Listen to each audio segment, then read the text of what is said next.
وبركاته. بسم الله والحمد لله والصلاة والسلام على رسول الله وعلى آله وصحبه أجمعين أما بعد. ഏറ്റവും ബഹുമാനം നിറഞ്ഞ ഉസ്താദുമാരെ,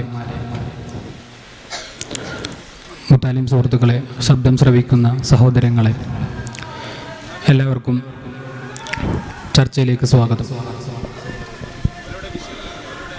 നമ്മുടെ രാജ്യത്ത് കുറച്ച് ദിവസങ്ങളായി, കുറച്ച് വർഷങ്ങളായി വിചിത്രമായ ചില സംഭവങ്ങളാണ് നടന്നുകൊണ്ടിരിക്കുന്നത്. അത് 2014 ശേഷമാണോ എന്ന് നാം സംശയിക്കേണ്ടിയിരിക്കുന്നു. പ്രത്യേകമായൊരു വിഭാഗത്തിൻ്റെ അല്ലെങ്കിൽ പ്രത്യേക ശാസ്ത്രത്തിൻ്റെ അജണ്ട നടപ്പിലാക്കുക എന്നുള്ള ലക്ഷ്യത്തോടു കൂടി രാജ്യത്തെ നിയമസംഹിത ചട്ടക്കൂട് അല്ലെങ്കിൽ ഭരണഘടനയ്ക്കൊക്കെ മുറിവേൽപ്പിച്ചുകൊണ്ട് ഒരുപാട് തീരുമാനങ്ങൾ രാജ്യത്തിപ്പോൾ നടപ്പിലാകുന്നുണ്ട്. അതിലേറ്റവും വലിയ ഉദാഹരണമാണ് മുഗൾ അടയാളങ്ങൾ നമ്മുടെ രാജ്യത്ത് നിന്നും മായ്ക്കപ്പെടുന്നു എന്നുള്ളത്. മുഗൾ അടയാളങ്ങൾ, മുഗൾ ഭരണകാലം ഏകദേശം 600 വർഷത്തോളം നമ്മുടെ രാജ്യം മുഗളന്മാരുടെ കീഴിലായിരുന്നു. അത്രയും വർഷം രാജ്യം ഭരിച്ച മുഗളന്മാരുടെ ചരിത്രം ഒഴിവാക്കിയ, അല്ലെങ്കിൽ അത് ഉപേക്ഷിച്ച, ബഹിഷ്കരിച്ച ഒരു ചരിത്രം ഇന്ത്യയുടെ ചരിത്രമല്ല. മാത്രവുമല്ല, മുഗളന്മാർ രാജ്യത്തെ ലോകത്ത് തന്നെ അടയാളപ്പെടുത്താൻ വേണ്ടി ഒരുപാട് താജ്മഹൽ പോലെയുള്ള ലോക അത്ഭുതങ്ങൾ നിർമ്മിച്ചിട്ടാണ് ഇവിടെ കടന്നുപോയിട്ടുള്ളത്. ഇന്ത്യ രാജ്യം ലോകത്തെ മാതൃകാപരമായ GDP അഥവാ സമ്പദ് സമൃദ്ധമായിരുന്ന കാലഘട്ടം മുഗളന്മാരുടെ കാലഘട്ടമായിരുന്നു. ഇങ്ങനെയെല്ലാം ഒരുപാട് മഹിമകൾ ഉണ്ടായിട്ട് പോലും മുഗളന്മാരുടെ അടയാളങ്ങൾ അല്ലെങ്കിൽ മുഗൾ ഭരണകാലത്തെ ചരിത്ര പുസ്തകത്തിൽ നിന്നും അടർത്തി മാറ്റിക്കൊണ്ടിരിക്കുകയാണ്. ഈ ഒരു അവസരത്തിൽ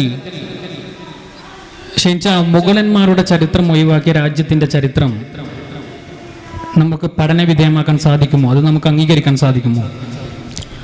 അതായത് മുഗളന്മാരുടെ ചരിത്രം, മുഗൾ ചരിത്രം എടുത്തു മാറ്റുക, ചരിത്രത്തിൽ നിന്നും ഒഴിവാക്കുക എന്നത് പറയുകയാണെങ്കിൽ പിന്നീട് എന്താണ് നമ്മൾ ഇന്ത്യൻ ചരിത്രത്തിൽ പഠന വിധേയമാക്കുക?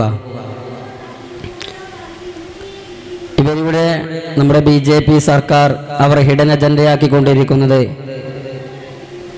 ഇന്ത്യയുടെ ചരിത്രം പഠിക്കുമ്പോൾ ഒരിക്കലും അതിൽ മുസ്ലിം ഭരണകാലം പഠിക്കേണ്ടതില്ല എന്നതാണ്. ഇത്തരത്തിൽ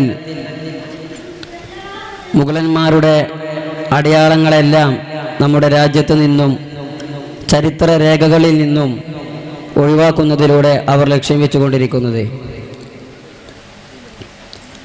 മാത്രവുമല്ല, പ്രധാനമന്ത്രി നരേന്ദ്രമോദി തന്നെ അവിടുന്ന് പറഞ്ഞത് നീണ്ട 1200 വർഷക്കാലത്തെ അടിമത്തം അനുഭവിച്ചവരാണ് നമ്മൾ ഇന്ത്യൻ ജനത എന്നുള്ളതാണ്. ചരിത്രം പരിശോധിച്ചാൽ നമുക്കറിയാം, ഏറ്റവും കൂടുതൽ മൃഗീയമായ അടിമത്തം നമ്മൾ അനുഭവിച്ചത് അത് ബ്രിട്ടീഷ് ഭരണകാലത്തായിരുന്നു. എന്നാൽ ബ്രിട്ടീഷ് ഭരണകാലം ഇന്ത്യയിൽ എന്ന് പറയുന്നത് വെറും 200 വർഷങ്ങൾ മാത്രമായിരുന്നു. മുഗളന്മാർ ഇവിടെ സൂചിപ്പിച്ചതുപോലെ 600ഓളം വർഷങ്ങൾ നമ്മുടെ ഇന്ത്യ ഭരിച്ചിട്ടുണ്ട്. മോദി ഇവിടെ ലക്ഷ്യമിടുന്നത് ബ്രിട്ടീഷുകാരെക്കാൾ അധികം നമ്മൾ നമ്മുടെ ശത്രുപക്ഷമായി കാണേണ്ടത് അത് മുഗളന്മാരെയാണ്.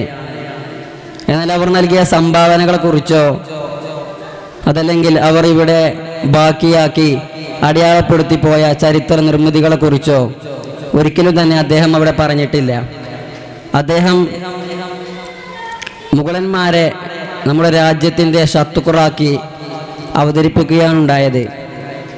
ഇത്തരത്തിൽ മുഗളന്മാരുടെ അടയാളങ്ങൾ തുടച്ചു നീക്കുന്നു. അതും ഇവിടെ സൂചിപ്പിച്ചതുപോലെ 2014 ശേഷമാണ് ഇത്തരത്തിലുള്ള സംഗതികളെല്ലാം നാം കണ്ടുകൊണ്ടിരിക്കുന്നത്. തീർത്തും നമ്മൾ പ്രതീക്ഷിക്കാത്ത ഒരു നിലപാടല്ല ഇവർ സ്വീകരിച്ചിട്ടുള്ളത്. കാരണം ഇന്ത്യൻ സ്വാതന്ത്ര്യ സമര സേനാനികളുടെ ലിസ്റ്റിൽ നിന്നും മലബാറിലെ മാപ്പിളമാരെ ഒഴിവാക്കിയത് നാം കണ്ടതാണ്. ഇപ്പോൾ അവർ മുഗളന്മാരുടെ അടയാളങ്ങളെ എടുത്തു മാറ്റുന്നു എന്ന് പറയുമ്പോൾ നാം ചിന്തിക്കേണ്ട ഒന്നുണ്ട്. 2012 വർഷക്കാലങ്ങളിൽ തന്നെ ഗുജറാത്ത് പോലത്തെ സ്റ്റേറ്റുകളിൽ അവർ അവിടുത്തെ പാഠപുസ്തകങ്ങളിൽ പഠിപ്പിച്ചുകൊണ്ടിരിക്കുന്നത് മുഗളന്മാർ വില്ലന്മാരായിട്ടാണ് അവിടുത്തെ പാഠപുസ്തകങ്ങളിൽ അവിടുത്തെ വിദ്യാർത്ഥികളെ ഇവർ പഠിപ്പിച്ചുകൊണ്ടിരിക്കുന്നത്. അത് കൂട്ടി വായിച്ചു നോക്കുമ്പോൾ ഇപ്പോൾ ചരിത്രത്തിൽ നിന്നും പഠിക്കാതെ ഇരിക്കുക എന്നതാണ് ഭേദപ്പെട്ടതെന്ന് എനിക്ക് തോന്നുന്നു. അതുപോലെ തന്നെ മുഗളന്മാർ നമ്മുടെ രാജ്യത്തിന് നൽകിയ സംഭാവനകളെ കുറിച്ച് നാം ഓരോരുത്തരും അറിഞ്ഞിരിക്കേണ്ട ഒരു വസ്തുതയാണ്. കാരണം മുഗൾ ഭരണാധികാരികൾ ഭരിച്ചിരുന്ന കാലമാണ് ഇന്ത്യയുടെ സുവർണ കാലഘട്ടം എന്ന് പറയുന്നത്. ലോകത്ത് തന്നെ പേര് കേട്ട താജ്മഹൽ, ചെങ്കോട്ട, ഡൽഹി ജുമാ മസ്ജിദ്, ഇതെല്ലാം മുഗൾ ഭരണകാലത്തെ അവർ നമ്മുടെ ഇന്ത്യക്ക് സംഭാവന ചെയ്ത ചരിത്ര സ്മാരകങ്ങളാണ്. ഇനി നമ്മുടെ മുഗൾ ഭരണത്തെക്കുറിച്ചുള്ള ഈ അടയാളങ്ങൾ മാറ്റി നിർത്തുമ്പോൾ തന്നെ ഇതോടുകൂടെ നമ്മൾ ചേർത്ത് വായിക്കേണ്ട 1-2 സംഗതിയിൽ കൂടെ സൂചിപ്പിച്ച് ഞാൻ അവസാനിപ്പിക്കാം. കാരണം നമ്മുടെ 10-12 ക്ലാസ്സുകളിലെ പാഠപുസ്തകങ്ങളിൽ നിന്നും ഈ അടുത്തായി സ്വാതന്ത്ര്യാനന്തര ഇന്ത്യയിൽ, അതായത് ഏക പാർട്ടി മേധാവിത്വം, നെഹ്റു മുതൽ ഇന്ദിരാഗാന്ധി വരെയുള്ള ആ ചരിത്ര സംഭവങ്ങൾ നമ്മുടെ 10ാം ക്ലാസ്സിലെ പാഠപുസ്തകങ്ങളിൽ നിന്നും നീക്കി മാറ്റുകയുണ്ടായി. അതുപോലെ തന്നെ അമേരിക്കൻ ഹെജമണി, യൂണിപോളാർ വേൾഡ് ഓർഡർ ഉണ്ടായിരുന്ന കാലഘട്ടത്തെക്കുറിച്ച് പഠിക്കുന്ന ഭാഗവും ഇവർ പാഠപുസ്തകത്തിൽ നിന്നും നീക്കിക്കളഞ്ഞു. അതുപോലെ തന്നെ പോപ്പുലർ സ്ട്രഗിൾസ്, ഇന്ത്യയിലെ പ്രാദേശികമായി ബ്രിട്ടീഷ് കൊളോണിയലിസത്തിനെതിരെ ഇന്ത്യൻ സർക്കാരിനെതിരെയും ഉയർന്നു വന്ന പ്രതിരോധങ്ങളെ പറ്റിയുമുള്ള പാഠഭാഗങ്ങളും അവർ പാഠപുസ്തകങ്ങളിൽ നിന്നും നീക്കിക്കളയുകയുണ്ടായി. ഇതൊന്നും നമ്മൾ പഠിക്കാതെ പിന്നീട് എങ്ങനെയാണ് ഒരു ഇന്ത്യൻ ചരിത്രം പൂർത്തിയാവുക? തീർച്ചയാണ്, ഇന്ത്യൻ ചരിത്രം പൂർത്തിയാക്കണമെങ്കിൽ രാജ്യത്തിനെ അടയാളപ്പെടുത്തിയ ചരിത്രങ്ങൾ പഠിക്കൽ നിർബന്ധമാണ്.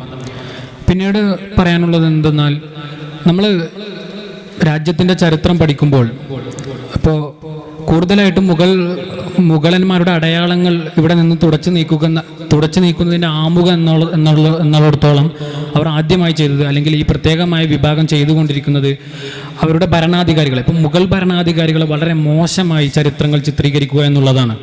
ചുരുക്കി പറഞ്ഞാൽ ഏത് രീതിയിലെന്ന് പറഞ്ഞാൽ 600 വർഷം രാജ്യം ഭരിച്ച ഭരണാധികാരികൾക്ക് ഒരുപക്ഷെ അവരുടെ മതമായ മുസ്ലിം മതം വിശാലമാക്കാമായിരുന്നു. പക്ഷേ 600 വർഷം ഭരിച്ചിട്ടും മുസ്ലിങ്ങൾ വെറും 6% താഴെ മാത്രമാണ് മുസ്ലിങ്ങൾ വളർന്നിട്ടുള്ളത്.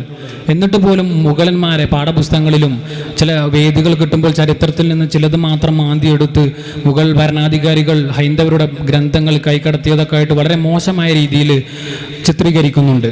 ഇത് ഷിബിലി, ഈ ഒരു മുസ്ലിം ഭരണാധികാരികൾക്കുള്ള വിമർശനങ്ങൾ യാഥാർത്ഥ്യമാണോ അതോ മിഥ്യയാണോ? ലോകത്ത് സമ്പൽ സംസ്കാരമായ മുഗൾ ഭരണകൂടം ഇന്ത്യക്ക് വലിയ സംഭാവനകളാണ് നൽകിയിട്ടുള്ളത്. അവരെയെല്ലാം ചരിത്രത്തിൽ നിന്ന് വക്രീയമായി ചിത്രീകരിക്കുകയാണ് ഇന്ന് നടന്നുകൊണ്ടിരിക്കുന്ന പ്രശ്നം. ഇവിടെ അവർ എല്ലാ മുഗൾ ചക്രവർത്തിമാരെയെല്ലാം മതവാദികളായി ചിത്രീകരിക്കുമ്പോൾ ഔറംഗസീബിനെ അവർ പ്രത്യേകം ഒരു വർഗീയവാദിയായിട്ടാണ് കാണുന്നത്. ചരിത്ര പുസ്തകങ്ങളിൽ നിന്ന് മുഗളന്മാരെ ഒഴിവാക്കുമ്പോഴും ചരിത്രത്തിൻ്റെ ഏടുകൾ അവർ വായിക്കുന്നത് ഔറംഗസീബിനൊരു വർഗീയവാദിയായിട്ടാണ്. ഔറംഗസീബ് വലിയൊരു സൂഫി വര്യനായിരുന്നു. അവിടുന്ന് ഖുർആൻ പകർത്തി അത് വിറ്റ് തൊപ്പിയുണ്ടാക്കി അതും വിറ്റ് ജീവിതം കഴിച്ചു കൂട്ടിയ മഹൽ വ്യക്തിത്വമായിരുന്നു. ഖജനാവിൽ നിന്ന് ഒരു നയാ പൈസ പോലും അദ്ദേഹം മുതലാക്കിയിരുന്നില്ല, തൻ്റെ ഉടമപ്പെടുത്തിയിരുന്നില്ല. അങ്ങനെയുള്ള ഔറംഗസീബിനെയാണ് മാതൃകയാക്കാൻ പറ്റിയൊരു വ്യക്തിത്വത്തെ അവർ ഇല്ലായ്മ ചെയ്യുകയാണ്. അവിടുന്ന് സംസ്കൃത ഭാഷയെ ഒഴിവാക്കി എന്ന് ഉപേക്ഷിച്ചു, അല്ലെങ്കിൽ അതിൻ്റെ വേരോടെ അറുത്തു മാറ്റിയെന്ന് അവർ വാദിക്കുമ്പോൾ അതിന് 2 കാരണങ്ങളാണ് ഉള്ളത്. ഒന്ന്, ഹിന്ദി ഭാഷ അന്ന് വലിയ പ്രചാരം നേടി. സാഹിത്യത്തിലും മറ്റ് മേഖലകളിലും ഹിന്ദി വലിയ പ്രചാരം നേടി. അപ്പോൾ സംസ്കൃതത്തെ ഒഴിവാക്കി. മാത്രമല്ല, താനും തൻ്റെ സഹോദരനും നടന്ന യുദ്ധത്തിൽ തൻ്റെ സഹോദരൻ്റെ പ്രത്യയശാസ്ത്രമായിരുന്നു അവിടുത്തെ സംസ്കൃത ഭാഷ എന്ന് പറയുന്നത്. ഈ ഭാഷയെ തൻ്റെ സഹോദരൻ എതിർക്കുമ്പോൾ അവൻ്റെ പ്രത്യയശാസ്ത്രത്തെയും എതിർത്തു എന്ന് മാത്രമേയുള്ളൂ. ഇവിടെ സഹോദരനും താനും നടന്ന യുദ്ധത്തെ വർഗീയവാദികൾ ചിത്രീകരിക്കുന്നത് ഒരു മതപ്രശ്നമായിരുന്നു, സഹോദരനും താനുമുള്ള മതലഹളയായിരുന്നു എന്നാണ്. യഥാർത്ഥത്തിൽ ഇവിടെ ഒരു മതത്തിനും സ്വാധീനമില്ല. 1964 പ്രസിദ്ധീകരിക്കപ്പെട്ട മുഗൾ നോബിലിറ്റി അണ്ടർ ഔറംഗസീബ് എന്ന പുസ്തകത്തിൽ ഇത് നമുക്ക് വ്യക്തമായി കാണാവുന്നതാണ്. സമ്പന്നരും അല്ലാത്തവരുമെല്ലാം സമന്മാരായിട്ടായിരുന്നു അവിടെ ഔറംഗസീബ് എല്ലാവരെയും നോക്കിക്കണ്ടിരുന്നത്. കേസുകൾ ഫയൽ ചെയ്യാൻ കോടതി സമ്പ്രദായം കൊണ്ടുവന്നു. ഇവിടെ ഔറംഗസീബിനെതിരെ കേസ് വന്നപ്പോൾ അദ്ദേഹം പറഞ്ഞൊരു വാക്കുണ്ട്, എനിക്കെതിരെ നിങ്ങൾക്ക് പരാതിയുണ്ടെങ്കിൽ നിങ്ങൾ കേസ് കൊടുത്തോളൂ. ഇവിടെയും തൻ്റെ അഹങ്കാരം അവിടുന്ന് കാണിച്ചിട്ടില്ല. മാത്രമല്ല, അവിടുന്ന് ഔറംഗസീബ് അവിടുത്തെ സൈനിക നേതൃത്വത്തിൽ വരെ സർവ്വസൈന്യാധിപൻ ഒരു രജപുത്രനായിരുന്നു. അവിടുത്തെ സൈനിക കൂട്ടത്തിൽ 65-70% ഹിന്ദുക്കളായിരുന്നു. മുസ്ലിമീങ്ങൾ 1% മാത്രമായിരുന്നു. ഇങ്ങനെയെല്ലാം ഹിന്ദുക്കളെയും മറ്റു മതങ്ങളെയും കൂട്ടുപിടിക്കുന്ന ഈ ഭരണകൂടത്തിന് മുസ്ലിമീങ്ങളുടെ മേൽ ചാപ്പ ചായ്ത്തുന്നത് വളരെ മോശമായ പ്രവണതയാണ്.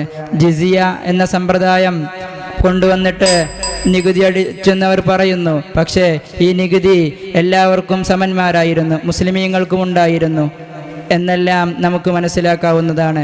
ചരിത്രതാളുകൾ യഥാർത്ഥമായി നാം പഠിക്കേണ്ടതുണ്ട്. അതുപോലെ തന്നെ കുട്ടികളിൽ നിന്ന്, പിഞ്ചു കുഞ്ഞുങ്ങളിൽ നിന്ന് പോലും ഇത്തരം മുഗൾ അടയാളങ്ങൾ മായ്ക്കപ്പെടാൻ വേണ്ടി NCERT സിലബസുകളിലൊക്കെ അവരുടേതായ അല്ലെങ്കിൽ സംഘപരിവാർ ആശയങ്ങളുള്ള ഡോക്ടർ ഐസക് പോലെയുള്ള സംഘപരിവാർ ആശയമുള്ള ആളുകളെ നിയമിച്ചു എന്നുള്ളതാണ്. ഇത് NCERT എങ്ങനെ രീതിയിൽ ബാധിക്കും എന്നുള്ളത് സയ്യിദ് ചർച്ച ചെയ്യേണ്ടിയിരിക്കുന്നു. ഇങ്ങനെ മുന്നോട്ട് പോയാൽ നമ്മുടെ വിദ്യാർത്ഥികളുടെ ഭാവി എന്താവും? ഒരു വ്യക്തിക്ക് ഏറ്റവും അനിവാര്യമായൊരു കാര്യമാണ് വിദ്യാഭ്യാസം. ആ വിദ്യാഭ്യാസം അവന് ഏറ്റവും കൂടുതൽ ലഭിക്കുന്നത് സ്കൂളുകളിലെ പാഠപുസ്തകങ്ങളിൽ നിന്നാണ്.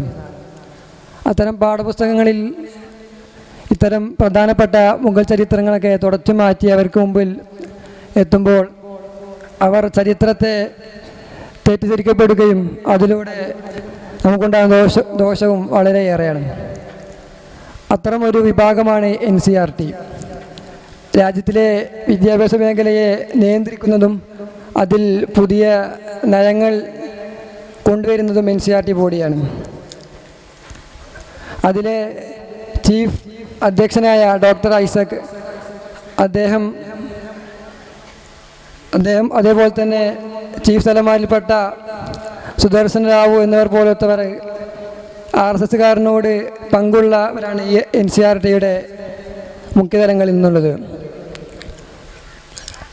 ഇത്തരത്തിൽ നമ്മുടെ പാഠപുസ്തകങ്ങൾ ഏറ്റവും പ്രധാനപ്പെട്ട നമ്മുടെ വിദ്യാഭ്യാസ മേഖല അല്ലെങ്കിൽ ചരിത്ര പഠനം എന്ന് പറയുന്നത് വിദ്യാലയങ്ങളാണ്.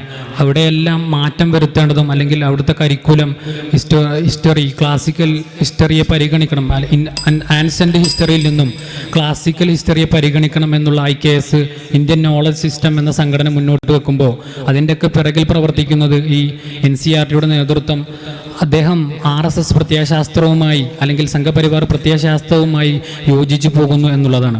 ഇങ്ങനെ ഈ രീതിയിൽ ചെറിയ കുട്ടികളിൽ നിന്ന് വരെ മുഗളന്മാരുടെ ഭരണമഹിമകൾ മായ്ച്ച് അവരുടെ സുന്ദരമായ മുഖത്ത് കരിവാരി തേക്കുന്നതിലൂടെ നമ്മുടെ രാജ്യത്ത് നിന്ന് നഷ്ടപ്പെടുന്നത് ഇന്ത്യ രാജ്യത്തിൻ്റെ യഥാർത്ഥ ചരിത്രമാണ്. ഒരിക്കലും നമ്മുടെ സംസ്കാരത്തിന് യോജിച്ചതല്ല മുഗളന്മാരുടെ ഒഴിവാക്കിയുള്ള ഇന്ത്യ ചരിത്രം എന്ന് മാത്രം ഓർമ്മപ്പെടുത്തി ചർച്ച അവസാനിച്ചതായി അറിയിക്കുന്നു. അസ്സലാമു അലൈക്കും വറഹ്മത്തുള്ളാഹി തആല വബറകാതുഹു.